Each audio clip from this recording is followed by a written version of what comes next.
Bucharest, Romania is called Paris of the East. Here's why it's better than Paris, and why, realistically, Bucharest is set to overtake Paris as the stability hub of Europe. Hello and welcome back to the Trelling Report. Today I wanted to go over why often Bucharest is seen as the Paris of the East, but why realistically it's far better. And obviously, when we speak on Paris, when we speak on Bucharest, it's very easy to get into this debate of, well, Paris is in decline, Bucharest is on the come up. So of course, Bucharest is going to seem better. However, something structural is happening between Bucharest and Paris that not many people are realizing. Bucharest is inherently much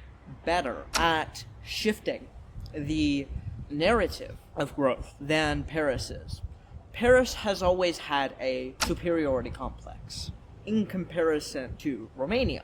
Romania has never had a superiority complex, and in fact has had an inferiority complex. Now, why does this matter? Well, because realistically, if you always have a superiority complex in your economy, you will never grow. And on top of that, because Paris thinks of itself as unshakable, there's no innovation, there's no understanding of why they should be innovative.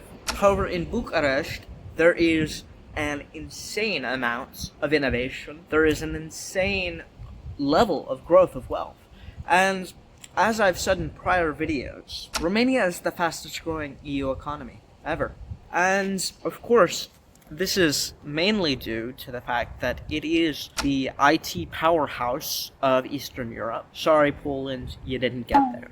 However, it also has massive value-adding industries that have not yet fully materialized. And that's something that Paris cannot say. Paris can't say that their banking sector is growing, because it may be growing on the balance sheet. However, most of that growth happens overseas and through partnerships overseas. Paris has turned into what is essentially an extractive model for their economy.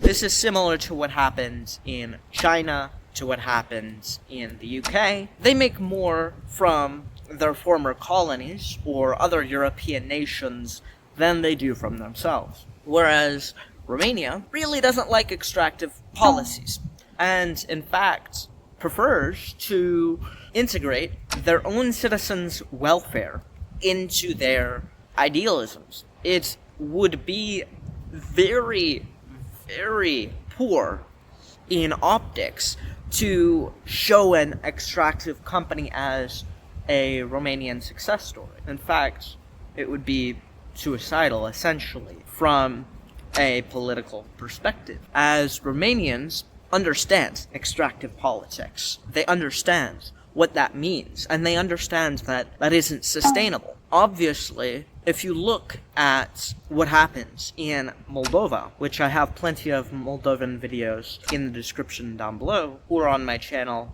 actually just look at my channel. Anyway, the Moldovan story is that an extractive empire, the Soviet Union, ended up extracting one of their pride and joys of the states, the region, part of the region of Moldova or Moldavia.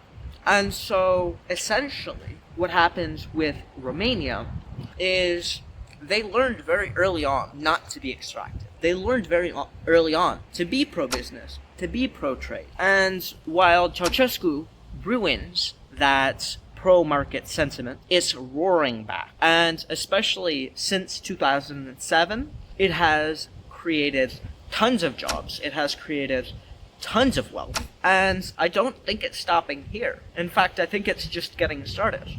For all of the doom and gloom surrounding Eastern Europe right now, for all of the people saying, oh, Eastern Europe, why are you living in Eastern Europe? Like, I was looking at channels that very much are hypercritical of the internationalization space, which is fair, right? That's fair. A lot of them that bash Eastern Europe still live in Romania.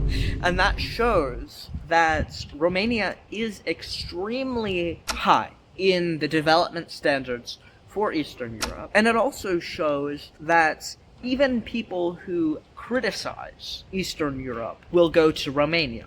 They will go to Bucharest. They will go to Iași. They will go to Brașov. And if that's the case, they're gatekeeping. And they're showing that they themselves don't put their money where their mouth is. So it's with this that Romanians have a massive structural advantage on the local side. And additionally, net immigration is reversing. What was thought about Romania losing 50% of its population, I don't feel is necessarily accurate. I feel it will grow in population as the West becomes more complacent. And the thing that I get annoyed about in these comparison videos is there's no understanding that there is structural differences between the two countries. And of course, Paris is massively more wealthy at present than Romania.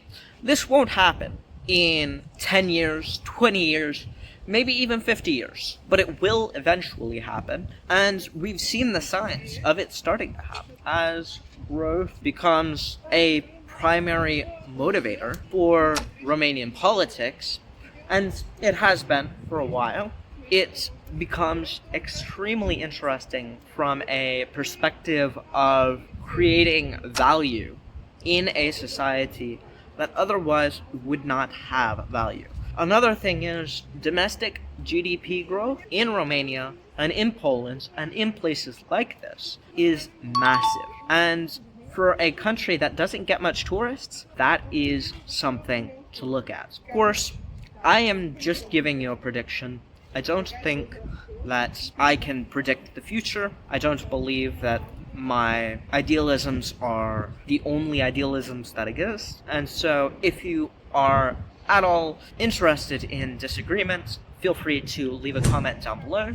Say what I got right, say what I got wrong.